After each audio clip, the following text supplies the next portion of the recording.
by her father or someone her father trusted to make sure she didn't speak out of turn. We see this again in a Rolling Stone interview in September when the journalist who wrote the article included, "When I met Jamie Spears backstage at the VMAs, he shakes my hand and says, 'Take care of my baby.' The 'or else' is implied. A bear of a man with piercing blue eyes. Jamie and the conservatorship lawyers make it difficult to talk in depth to his baby, and interviewing Britney was a rigorously micromanaged process. We were never left alone together, and my questions had to be submitted ahead of time for approval. Acceptable topics included her new album, her boys, and that's about it. Her team said she wouldn't answer anything about the past year and vetoed a question as straightforward as, 'Do you have an opinion on the presidential election?' This seemed to be the ground rules for every interview that she did around this time, as the same questions were asked in the OK Magazine article about her kids, her family life, and her album. In the OK interview, Britney said that her album was coming in 6 to 9 months. However, just the next month, she was already recording a music video for the first single off the album, Womanizer. And the music video was released even quicker than that, coming out a little bit over a week since being recorded. Womanizer quickly became one of Britney's most successful songs to date, and she jumped right back in front of the camera to record the Circus music video. Bro, I need to watch this video in half speed like it's a Ben Shapiro video, dude. How the fuck is this video an hour and 27 minutes long? And the entire fucking pacing on this is like cranked up in like double speed, dude. They're just like blowing through so much shit.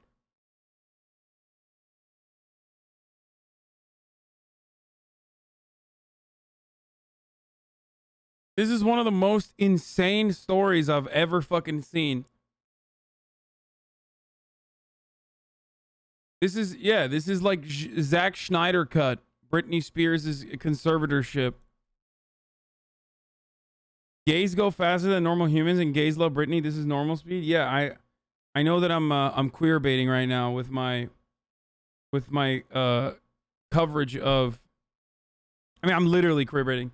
I'm wearing a pearl necklace with a Mariah Carey t-shirt while I go through the entire saga of Britney Spears' life through her conservatorship process. This is literally gayer than sucking a penis on camera. Like, so I apologize. I'm straight. Just letting you guys know again. What I'm doing currently is perhaps one of the gayest things you can do. Let's keep going. Around this time, it was announced that Britney Spears would be premiering her highly anticipated reality show as a music documentary on MTV. This documentary would release in conjunction with her new album Circus, and would feature behind-the-scenes footage of Womanizer, some of the recording of Circus, and the accompanying video, as well as different rehearsals and Britney's day-to-day life. And while it was interesting to see Britney in her element working... This is why degrees in journalism and history exist. Not every shred of information about the topic is important to the thesis. I agree with that.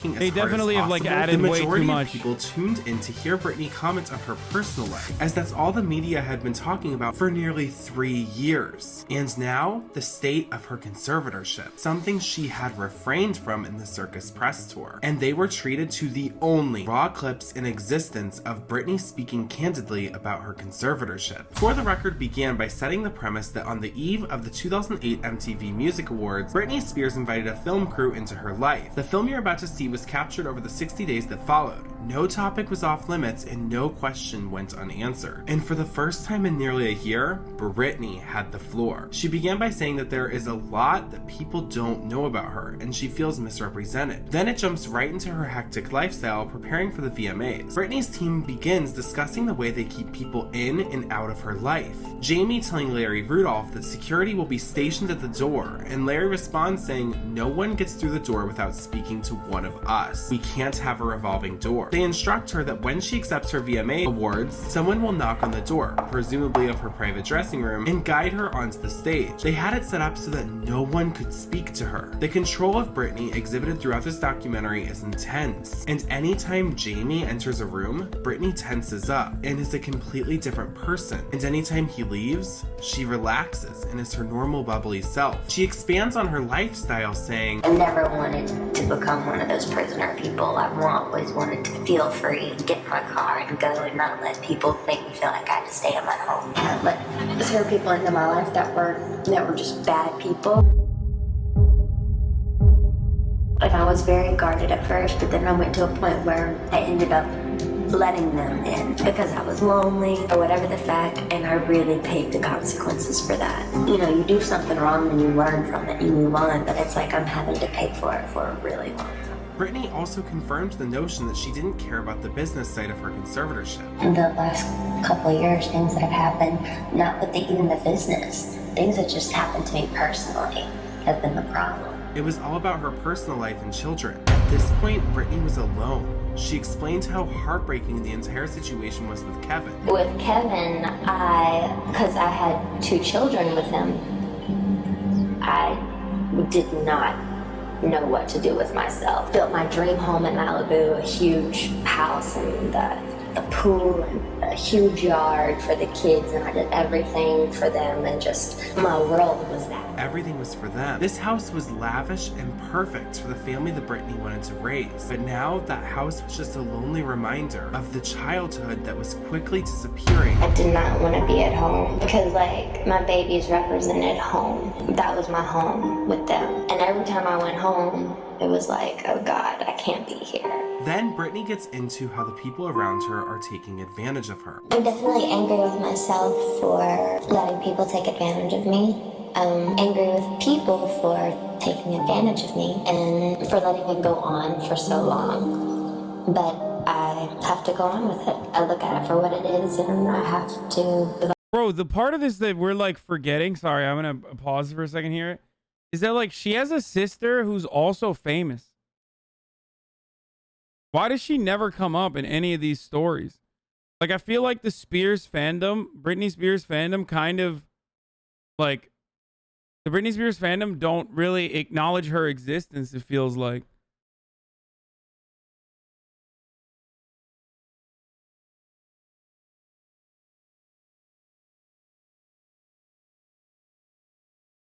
Jamie Lynn is also bad, not nearly as famous because her sister's story is just as fucked up. Because she got pregnant at 16 and erased.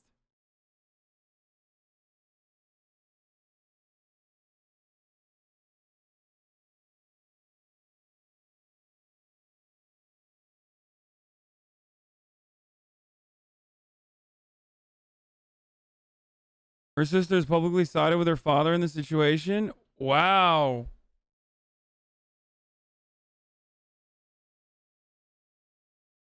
What the fuck?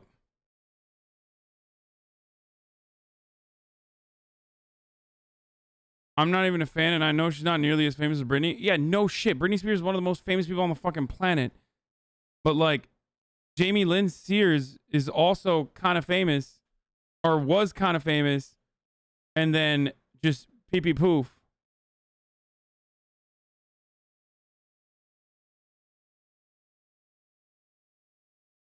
Her son knows all about the dog shit too. Britney Spears' son Jaden Federline slams grandfather Jamie. He could go and die. Britney Spears' 13-year-old son Jaden Federline ripped into his grandfather Jamie Spears in a no holds barred rant on Instagram Live. What the fuck? He's 13. He's a pretty big dick. He's pretty fucking.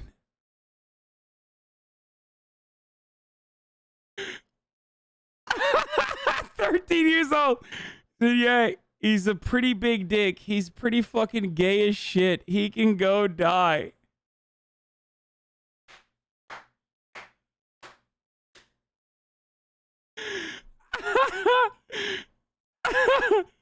Oh no. My man said he's gay as shit, dude.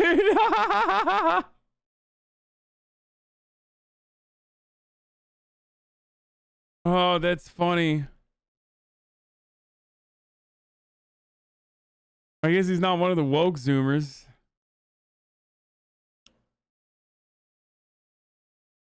I have the best dad ever. My dad is literally Jesus.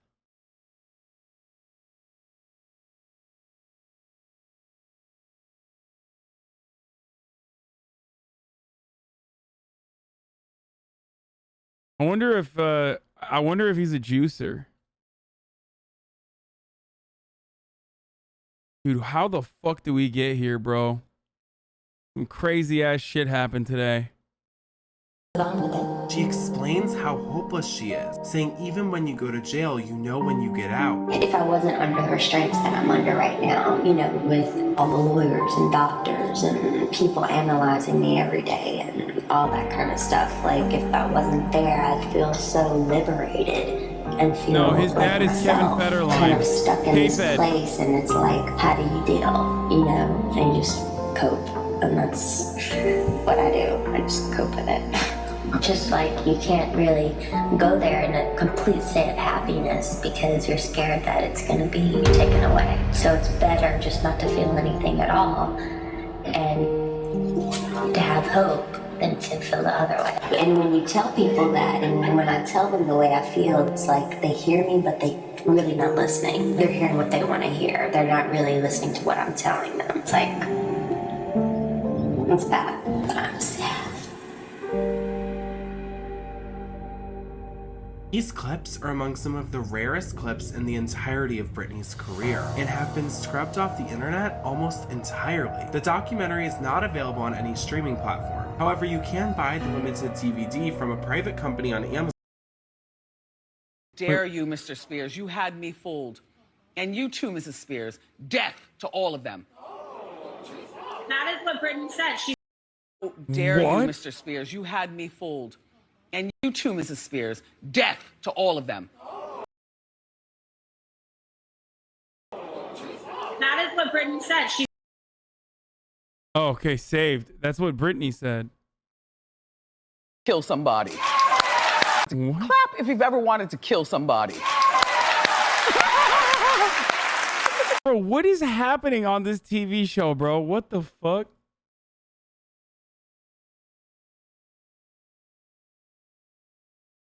What a wild TV show, dude. Holy shit. God damn.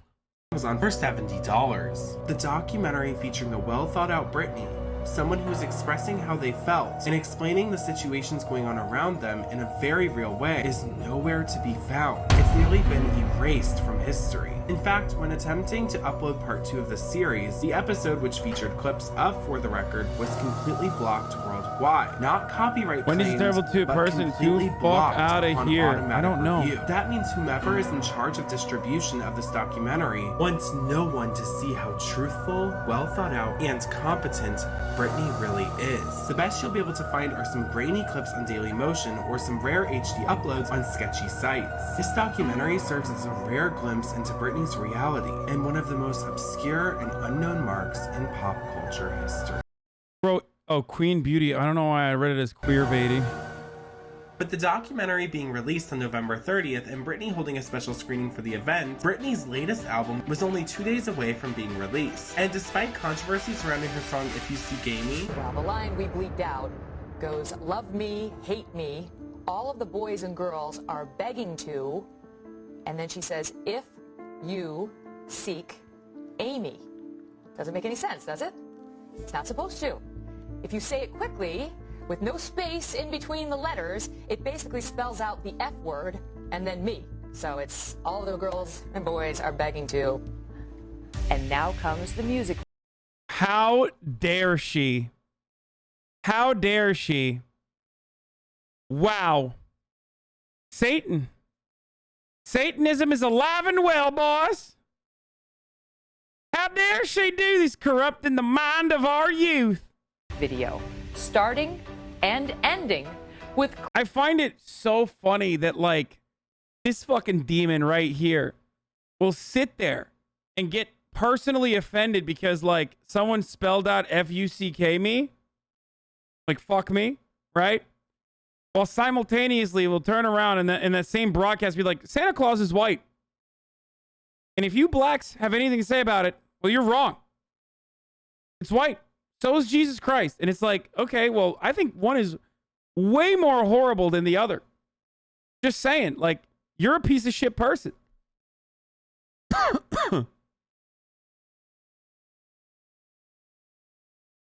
clips from what looks very much like a carbon copy of America's Newsroom. Britney's PR makeover was really kicked into gear, but most of Britney's work during the circus era was ahead of her, as her team was developing a nearly 100-show world tour based around an actual 3-ring circus to show off the Britney that they had primed for this moment. Britney's team enlisted the help of the best that the industry had to offer. The stage was incredible and the gags would be insane. Britney's team had also enlisted the help of Perez Hilton to open the tour.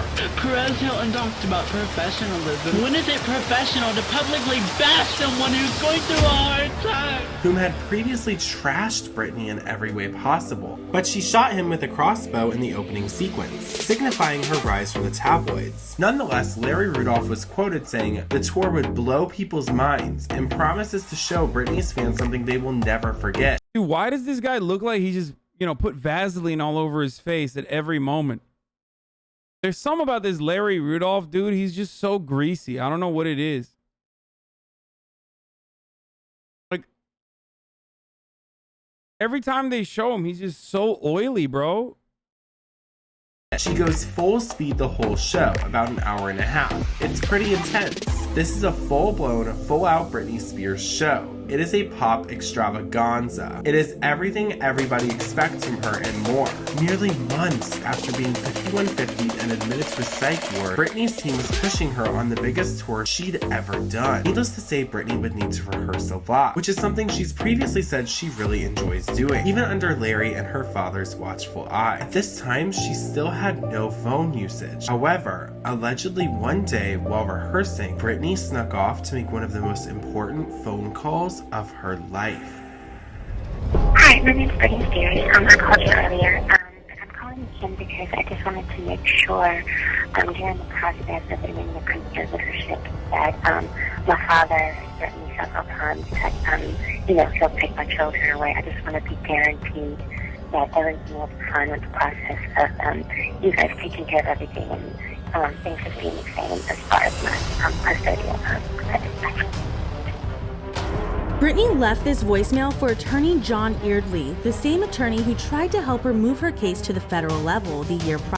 I'm gonna keep it 100. The fact that there hasn't been like a bar investigation for every single lawyer involved in this conservatorship is straight up wild to me. Okay, like the very moment that Britney Spears on record now said, I was never told that I could fucking file a termination of my conservatorship, is a moment where you are way too late to the game for not being able to for not investigating this entire process top down, bottom up. It's insane. Like, it is so fucking corrupt. It is so fucking insane. It makes me wonder how many people in this state alone have been destroyed by predatory conservatorship programs where like judges who operate as mediators on other conservatorship programs that like set it up specifically work alongside lawyers and consultants that engage in this regularly. It is I Care a Lot. I Care a Lot is a direct, like, it's literally what this is. Apparently, Lindsay Lohan escaped to Dubai and Courtney Love went to London because of the shit that happens in LA. Like, there is something happening in fucking California where just like, you're fucked. Like, I would look into every single judge that has touched this case. I would look into every single lawyer that has touched this case. I know that this happens in Florida too, where old people live, like rich old people live, but it is absolutely insane that like this has been going on for 13 fucking years, dude. prior. When the judge denied his motion and kept it at the state level, he said that Eardley had not yet tried to challenge the probate court's appointment of Samuel Ingham, so Eardley was going to do just that. He contacted attorney John Anderson for his expertise, and together they would attempt to help Britney. On January 27, 2009, attorney Anderson sent a letter to Jamie Spears' attorneys with an ex parte petition that he was planning to file with the courts on the 29th. They were petitioning for Britney to finally be able to retain and pay for her own attorneys, and to relieve Samuel Ingham, the court-appointed attorney. Since Britney was so controlled and unable to make phone calls, Sam Lutfi would help Britney by being the middleman. He would somehow sneak the petition paperwork over to Britney for her to sign, and then get the paperwork back to the attorneys. Jamie's attorneys would then speak with attorney Anderson. They informed him Britney lacked the capacity to retain counsel, and that Eardley had tried to remove the case before, but was denied for that reason. Anderson then decided not to file the petition to help Britney, and would have no further involvement in the matter.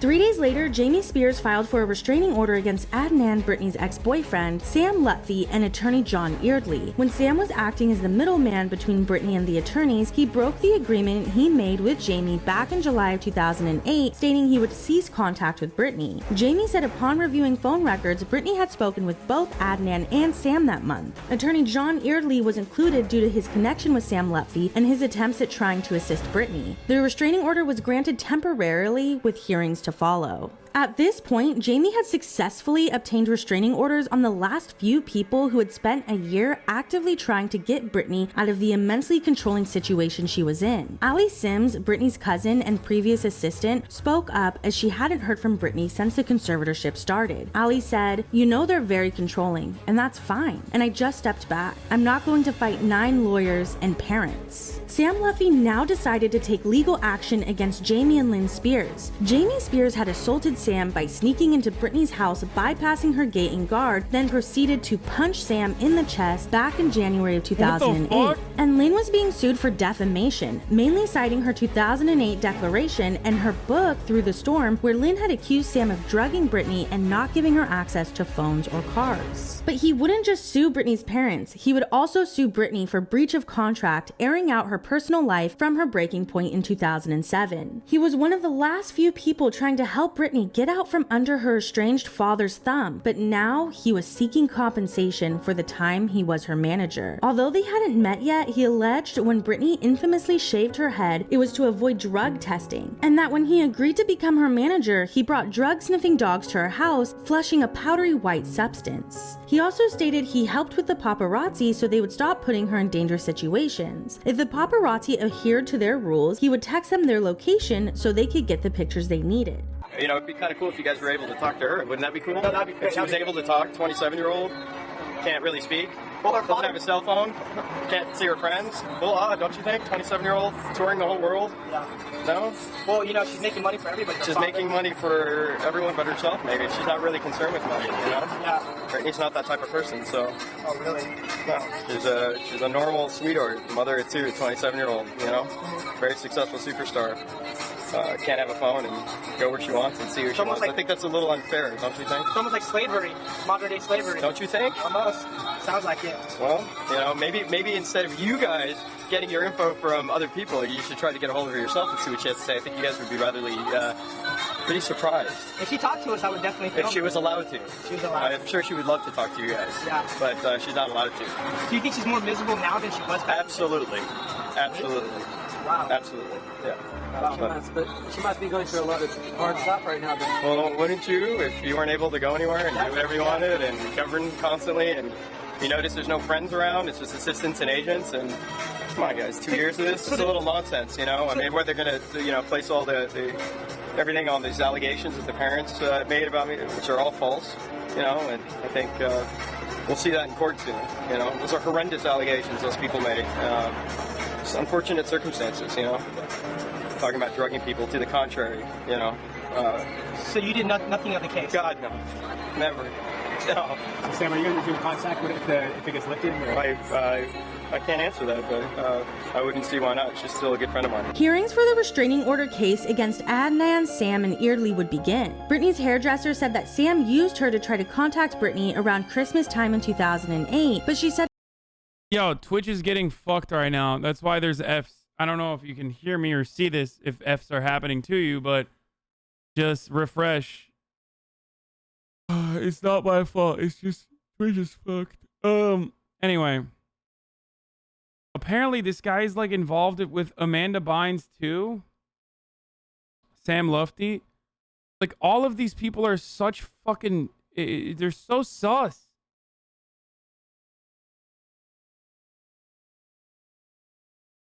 Said Brittany told her that she is scared of Sam Lutfi. Sam's sister, Christina Lutfi, would also testify, saying Brittany told her she fears her father and wants to get out from under his control. She was calling that she was, sick of this conservatorship, and her dad was controlling, and she wants out, and she just really wants Sam to find her a new lawyer, that she can't even have her own cell phone without them overhearing or controlling everything. I relayed the message to my brother to see if he could help her out. He said he'll see what he could do. Excuse me. And we talked one more time, and she asked if I could get her a phone. She told me she'd be at the Peninsula Hotel around 9 o'clock. When I gave her the phone, she's really like happy and relieved, but also just pretty scared. That the fact that I have to slip her a phone, and her mom can't see her. She was scared. So she had to go hide it so no one would see. Blair Burke, an attorney for Jamie Spears, testified under oath saying Brittany said she didn't know who Eardley was and did not want him as her attorney. Now, this testimony from Brittany's father's attorney makes zero sense, considering the phone transcript obtained by OK Magazine from 2008, where Brittany is contacting Eardley for help, and the leaked 2009 voicemail where she said her father was threatening her. However, the restraining orders were granted for 3 years. Friedman, Sam's attorney, said in regards to Britney Spears being deemed too incompetent to testify, the conservatorship was misusing a statute meant for the elderly or severely disabled adults to protect a singer who is currently on an international concert tour. One major reason Britney's parents said they needed the conservatorship was to protect Britney from Sam Lutfi and his control, but the conservatorship had now become the very thing they were trying to protect her from. While attorneys were arguing back in Los Angeles if Britney was incompetent or not, she was embarking on a new relationship with her agent Jason Trawick and her first live tour in 5 years. The circus tour would not only be her highest grossing tour, bringing in $131 million, but it would be a 4-leg international tour with more shows than she had ever done before. The Las Vegas residency that's going to come up soon was facilitated by Lou Taylor.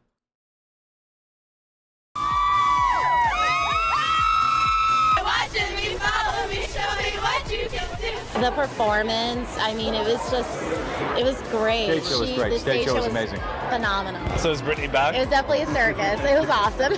She's definitely back. It's Britney, bitch. Britney Spears has made her comeback 100%. She rocked the house. She is back. If anybody thought Britney wouldn't come back, Britney's back. The effects and like the dancers and the colors and everything was.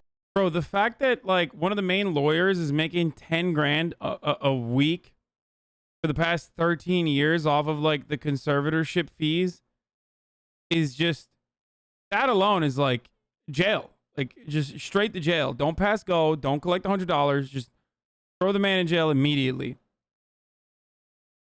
Millions and millions of dollars, dude. $520,000 a year just for like managing the conservatorship without ever once petitioning to terminate it.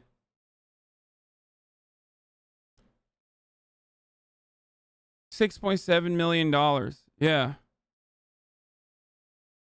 Amazing. The costumes, yes. She brought back all of her old music too for like fans that have known her ever since we've grown up. It was completely amazing. Blew her mind with all she the changes, she has like other stuff going on. It's not just like, yeah, it's not boring. You like have so black circus and everything. people Awesome. running around, Oh going my to God, the concert. It's amazing. After Britney's comeback tour ended, she had a 2-hour closed-door hearing in regards to her conservatorship for an annual progress report. After 2 long years fighting her conservatorship, nearly 100 shows touring and promoting Circus, and promoting her single 3, along with her greatest hits album, Britney's team gave her no breaks. No, Jenna, I did not listen to it because it's not legal for me to listen to it, okay? We just looked at some of the highlights. So no, I did not listen to the entire 23-minute court, her testimony, because the judge has ruled it illegal for people to listen to, unfortunately. And I don't want to, get sued for doing that. And immediately began work on her 7th studio album, Femme Fatale. Several producers who Britney had worked with in the past began hinting to the press in August of 2010 about recording with Britney. A producer named Darkchild being one of the first, saying, "Britney's fans are going to be so happy in a few weeks. In a minute, I'm going to play some music that I think is the bomb for Britney." Danja, her collaborator on Blackout and Circus, teased Britney's new music as well. We're getting things together. I've been actually doing tracks that I love, and I can't wait till we go into full production mode, but more so pre-production than anything. So do you have any idea what direction it's going to be? Is it going to be, the club stuff? Is it going to be, where are you going with it? We can start one way and then end up, a totally different way. I really don't know. I'm definitely going to do my part and try to make it hard-hitting, up-tempo, high energy. That's what I think we need, and that's what I'm shooting for. She's one of the biggest stars in the world, but what's it like to work with her in the studio? Man, it's so easy and fun, and it's one of the easiest, probably the easiest sessions I've had in my career, so I'm looking forward to getting back in. Fans were getting extremely hyped at this point, as Britney had been releasing era after era for the past 3 years, and they were about to get another album. However, just 2 days later, all buzz for the album is killed off by Britney's team, with a seemingly threatening statement from Adam Lieber saying, "No new music news right now. Wish people wouldn't mislead you guys with BS info. Not cool. P.S. The guys that are working on Brit's next album are not talking about it." And with that, everything went silent for the month of August. However, Britney was still working, as the next month she was featured on an episode of Glee. But with that high came a major low, as on September 30th, Britney got the news from the judge that Andrew Wallet and Jamie Spears, her father, would remain her conservators and would continue to have full control of her finances and personal life. During the Circus era, Britney held out hope. However, all hope was gone. Britney officially had no control. However, her lawyers did give the great news to the courts, saying her mental health had improved dramatically. And interestingly enough, the press began releasing tons of articles featuring photos of Britney smiling and being happy, some even promoting her clothing line at Kohl's. However, Britney was not happy. Photos of her crying later surfaced from the same day, and the public got a glimpse into how Britney really felt. The facade that Britney's team had created had its first crack since For the Record airing, and this was the first of many glimpses into Britney's reality that we saw during the Femme Fatale era. But like clockwork, Britney's team shifted the focus off of the conservatorship and changed their tune about Femme Fatale, as just 1 day later, Adam Lieber officially confirmed there is a new album in the works, and that her upcoming album would be a departure from what you've heard. Okay, dude, some of this Stan shit is like, it's just like too much. Like, these details are like, they're getting, I'm starting to get annoyed with the, it's just like, I'm skipping, yeah. Why skip? It's way too much, dude. I'm getting a fucking headache. Like, just stick to the issues. Like, there's albums coming out. She's crying. He went on to say the statements attributed to Jason Alexander are a complete fabrication, as Britney has not had any form of communication with Mr. Alexander in years. They also called out the tabloids for being irresponsible. He reported the same day Britney was seen showing up to William Morris Endeavor Agency with Jason Trawick and presumably her management team about taking said legal action. And the next day on her birthday, the verified Britney Spears Twitter account tweeted out saying, "I'm almost done with my new album, and it will be coming out this March." I think the reason why they're hyper focusing on the album is because, like, this is made by stans, so they're like, they care about that more, whereas I only care about the conservatorship, and I don't want to, I don't care about like her albums and all this other stuff that's going on behind the scenes. Like, do you see what I'm saying? Yeah, go tell your mom you love her. You shouldn't wait for me to read it for you to say that.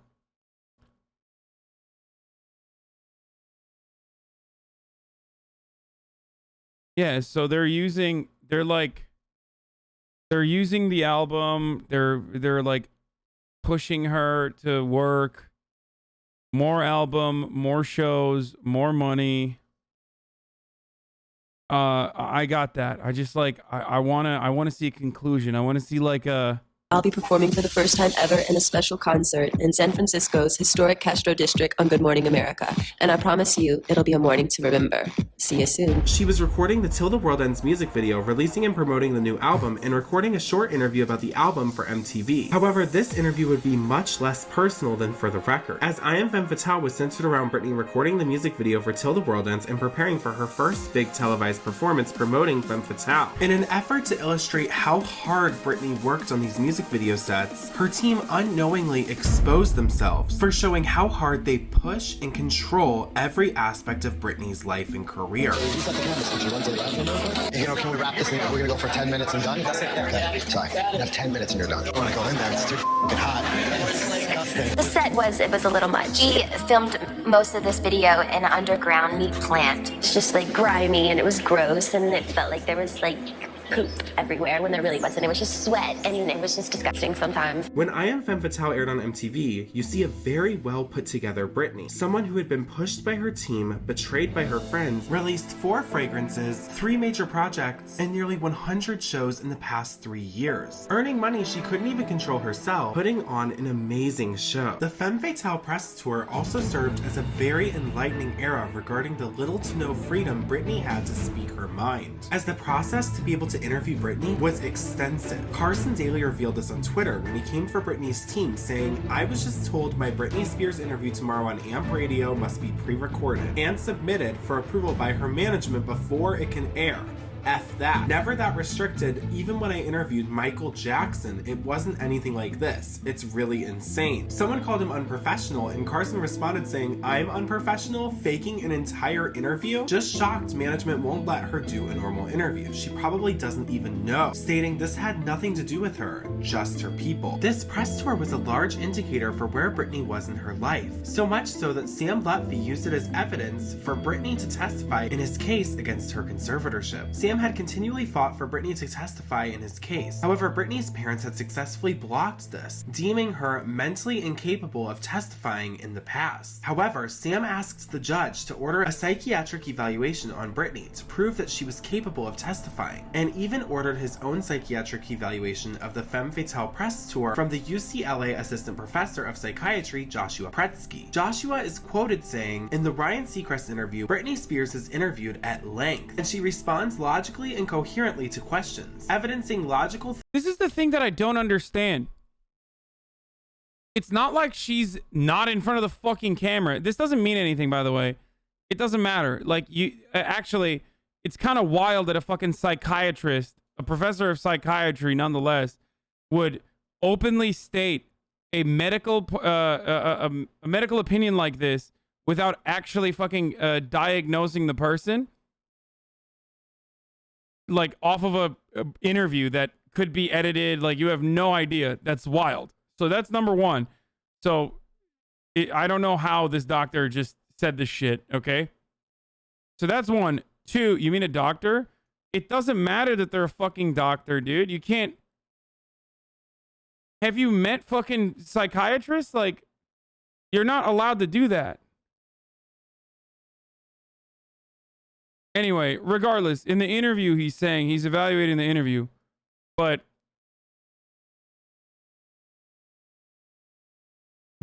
here's the thing that I was going to say, though. He's not wrong. And what I mean by that is it's insane to me that it's insane to me that this person has been in front of the cameras, like very clearly demonstrating competency, very clearly like traveling. It's not like she's behind the scenes. She's like hidden. She's on camera. She's doing interviews. And yet, like, her fucking team of lawyers are still considering her to be medically unable to take care of herself. And that makes no sense.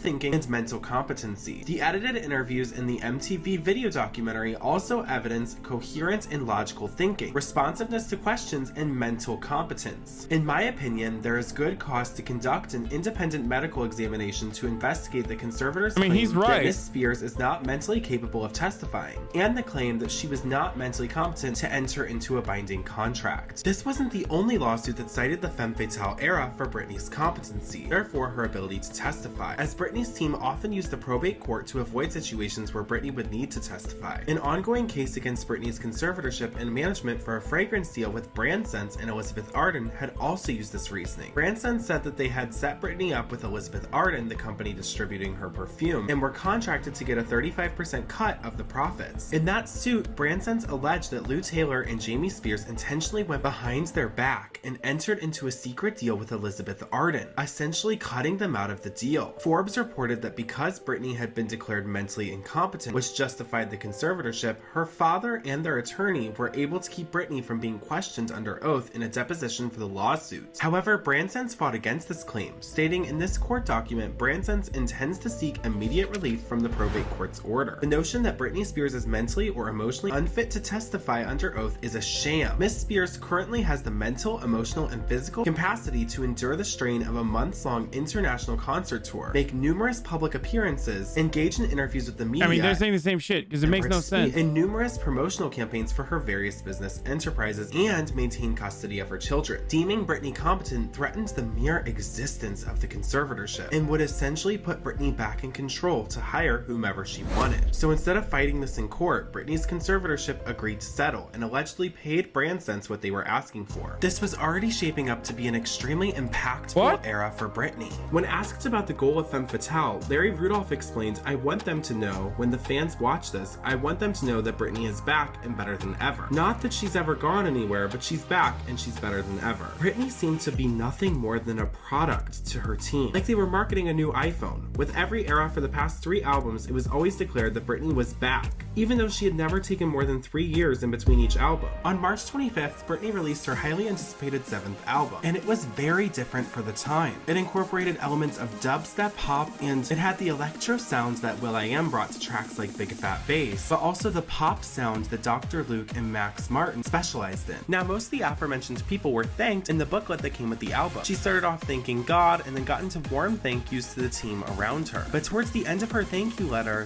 things went cold, as Britney separated the thank yous, saying professional thank yous go out to Ken Hertz, Seth Lichtenstein, and Tom Hansen for making sure everything is legal, and to Lou Taylor, there we go, Lou Taylor, Robin Greenhill, and TriStar for counting my pennies. At this point, Lou Taylor had weaseled her way into every member of the Spears family's lives. A woman who Britney originally labeled a stalker was now Britney's business manager. Subsequently, the last of Britney's charity, the Britney Spears Foundation's funds were allegedly donated to 2 different charities, one of them being Mercy Ministries, an organization supported by Lou's husband's church, as reported by Roger Friedman of Showbiz 411. If you go to the website of Calvary Chapel, the church that Lou Taylor's husband is a pastor over, and go to their missions ministries, Mercy Multiplied, formerly Mercy Ministries, is the first organization on the list. Their website states Mercy Multiplied serves young women who face a combination of life-controlling issues such as eating disorders, drug and alcohol addiction, depression, and unplanned pregnancy. Mercy also serves young women who have been physically and abused, including victims of trafficking. However, a simple Google search will reveal everything you need to know about Mercy Ministries, as several women came forward in 2008 and shared their horrific stories with the Sydney Morning Herald. Nancy Alcorn, the founder and president of Mercy Ministries, is quoted saying, "We deal with areas of demonic oppression. If there's demonic activity, like if somebody's opened themselves up to the spirit of lust through or lots of promiscuous activity or something like that, then we've opened the door for demonic powers, and secular psychiatrists want to medicate things like that. But Jesus did not say to medicate a demon. He said to cast them out." And that's... Are you fucking joking, dude? Wait. Normal Christianity. Hold on. What the fuck? What is happening to my fucking computer?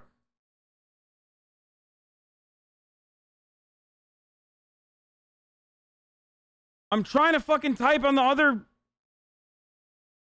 I'm literally trying to type on the other. Instead of on the other page, and it's like literally clicking back into the main page for some fucking weird reason. This has been happening, like, it's happened a couple times in the past, like, week. Fucking Windows, fix your shit, dude.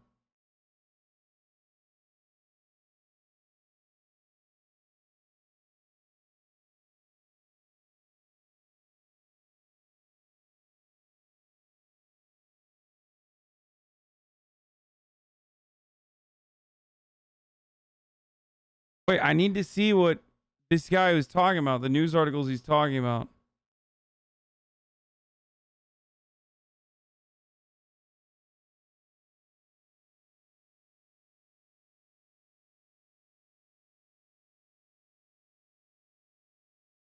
I'm getting fucking annoyed. Bro, I will never cover furry related news, okay? You need to just take a fucking day off. Stop spamming cover furry related news. I think it's from your Google Captions thing. When the caption window expires, it refocuses your cursor on the window. Yeah.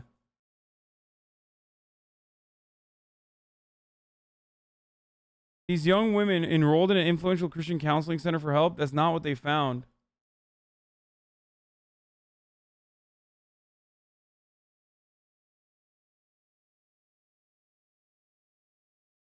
Mercy Ministries, a network of inpatient facilities that treat young women with mental illness.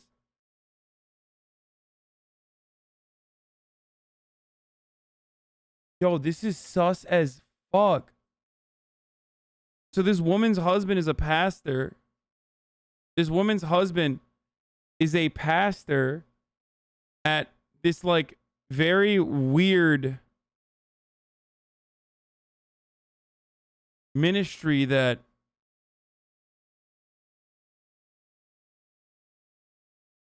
it preaches, like, religion over over medical treatments and psychiatry.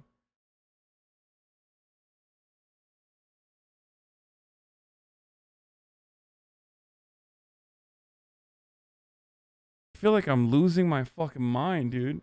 How deep does this goddamn rabbit hole go? What is it called now? Mercy Ministries turned into what? Mercy Homes?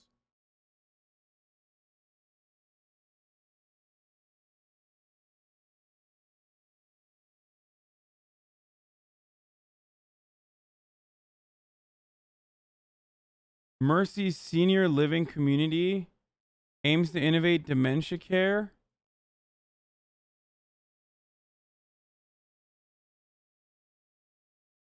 Mercy Multiplied. This is really common in the mental health industry. Any private business can get away with abuse, especially if they're religious.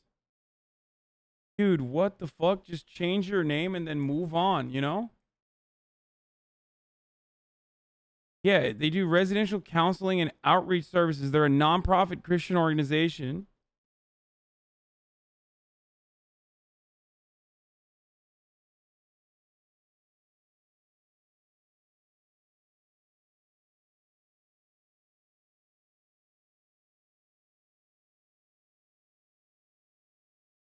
What?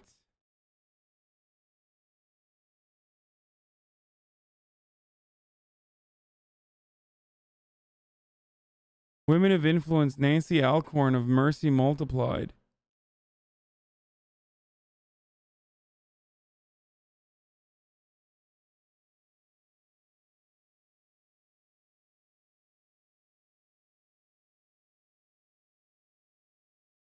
It sounds like the same as the Paris Hilton abuse school thing, except not explicitly synonymous.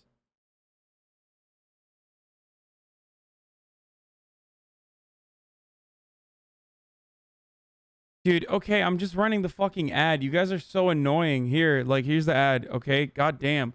Please stop fucking crying about, like, me preemptively running an ad, okay? Blast through. Or Here, I ran it. I ran it. Just stop fucking crying. US activity or something like that. Then we've opened the door for demonic powers, and secular psychiatrists want to medicate things like that. But Jesus did not say to medicate a demon. He said to cast them out. And that's supposed to be a part of normal Christianity. Instead of funding children's passion for the performing arts, the money was now going towards Mercy Multiplied. In a March video posted to her website, Britney teased that the Femme Fatale tour was going to be her best tour yet. And with Rihanna's remix of S&M featuring Britney going #1, Britney tirelessly rehearsing with Nicki Minaj as her opening act, she was ready to hit the road. I don't know, we can't wait for the tour. So come on, what can we expect? There's a lot of surprises in the show. I think the show is just more me than any show I've ever done. It's a lot of fun. Have you actually missed being on the road? Yes, I have actually. It's a lifestyle. It's a way of life, definitely. It can be kind of grueling sometimes, but for the most part, it's a lot of fun. You know, you're somewhere different every day and you never know what to expect, and it's a lot of fun. Like a gypsy, you just... Yeah. I actually got to sit in the rehearsals, see the whole of the tour being rehearsed in this massive soundstage. Britney would grace the stage performing nearly 22 songs in 5 different sections themed around powerful women throughout the ages. And to say the stage was elaborate is an understatement. The show was extremely high-production. Okay, dude, like, goddamn, like, the fandom just, like, jumps out aggressively. Get back to the weird shit. This tour, which was good. Okay. Fires down.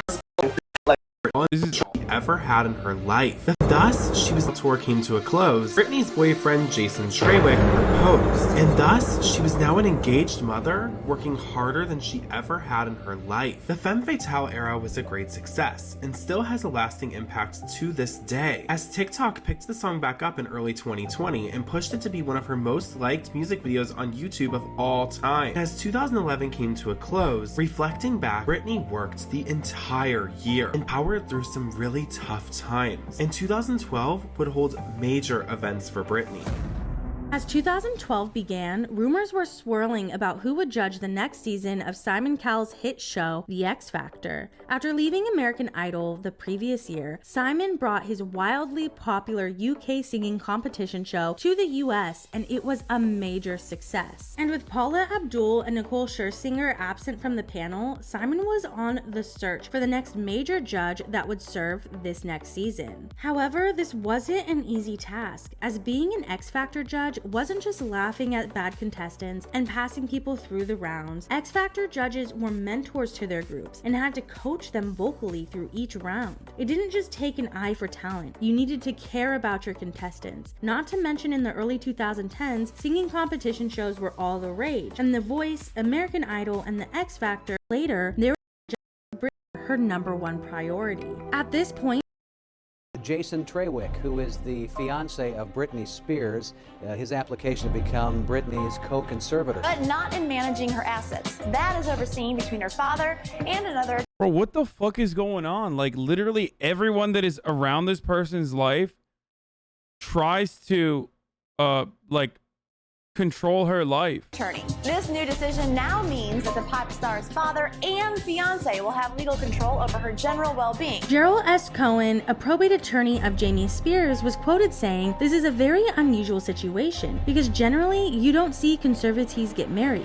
Keep in mind, this is before the X Factor deal that Jason was heavily involved in was official, as nothing had been announced yet. Towards April's end, Jason was granted the role of co-conservator to manage Britney's personal affairs. Jason Trawick would be around Britney 24/7, having full control over her day-to-day life. Daily Mail even reported that Jason and Jamie would work together to restrict Britney's internet access, and that she would have to use Jason's phone if she needed to make a phone call or send a text message so he could monitor her calls. This is again something very unusual with a probate conservatorship, as the rights to receive visitors, telephone calls, and personal mail are classified as a personal right under California law. But in rare instances, these personal rights can be limited by a court order. Robinson and Henry PC wrote in an article about conservator abuse, "Be wary if there are sudden limitations on contact or personal access to your loved ones. A crooked conservator won't want family members to know what they are up to, and they often arrange for the conservatee's isolation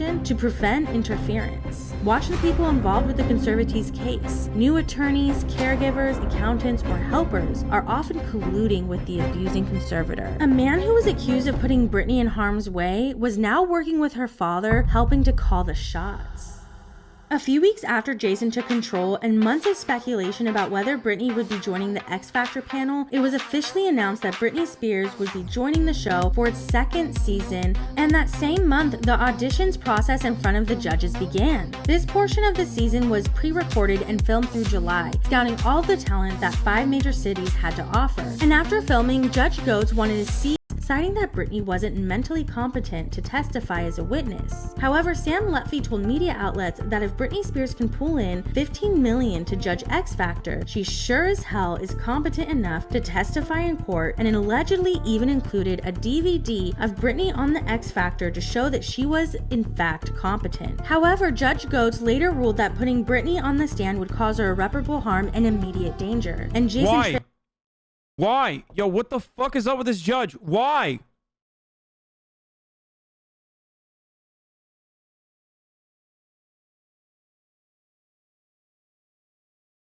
would testify instead. The same team and judge that both signed off saying Britney was mentally competent enough to be on national live television judging different contestants in front of millions had just denied that she was competent enough to testify on her own behalf, and still ran with the notion that Britney was unfit to have control over her own life.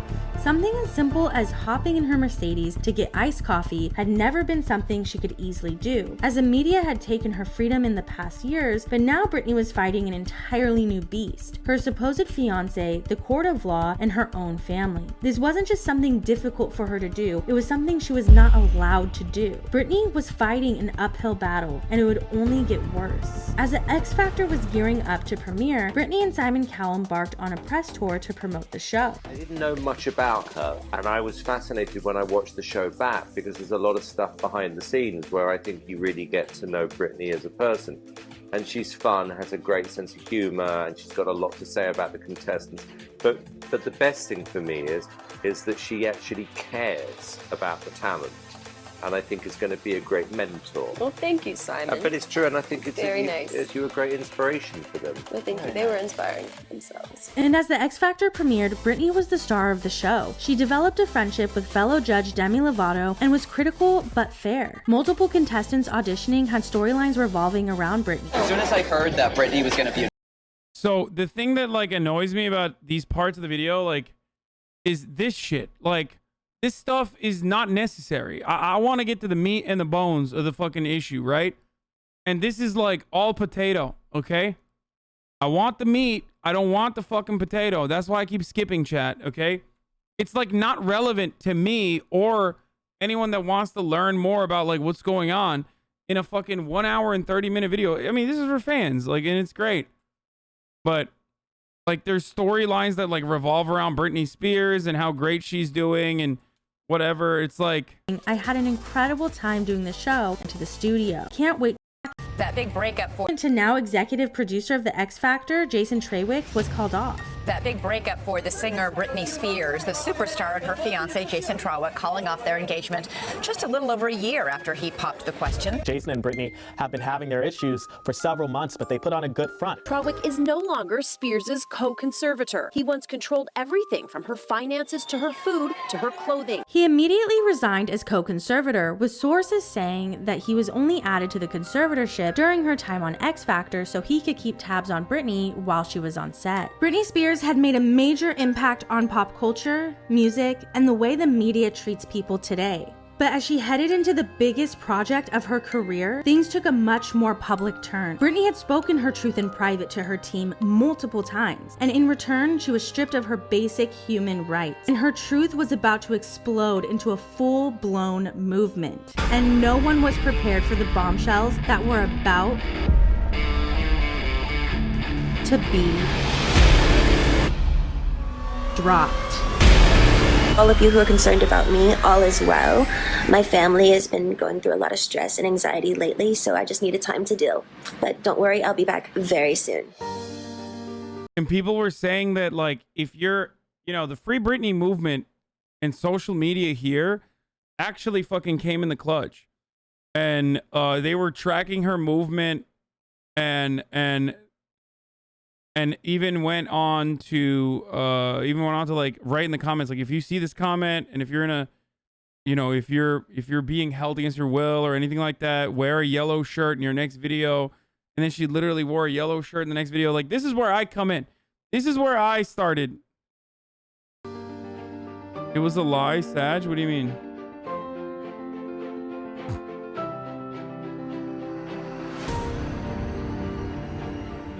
What the fuck is this? Is this like the Free Britney shit?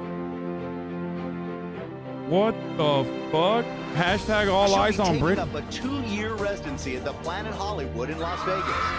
By the way, this was literally facilitated by that lady, the power broker, who is married, Lou Taylor, who's like a Hollywood power broker, who's married to the guy who is a pastor at Mercy Hill or whatever the fuck, Mercy Multiplied now, who has a very questionable beliefs. They're like, they believe in, using the power of the Bible to solve problems. It's really fucking weird shit. Like, it gets way, way weirder.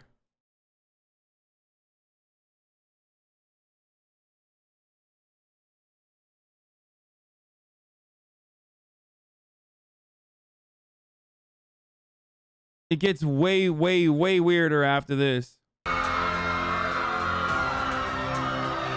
She's been the princess of pop for nearly 20 years. Britney is no stranger to making headlines, but now her father, Jamie, is sounding off about that hashtag free. Okay. This is the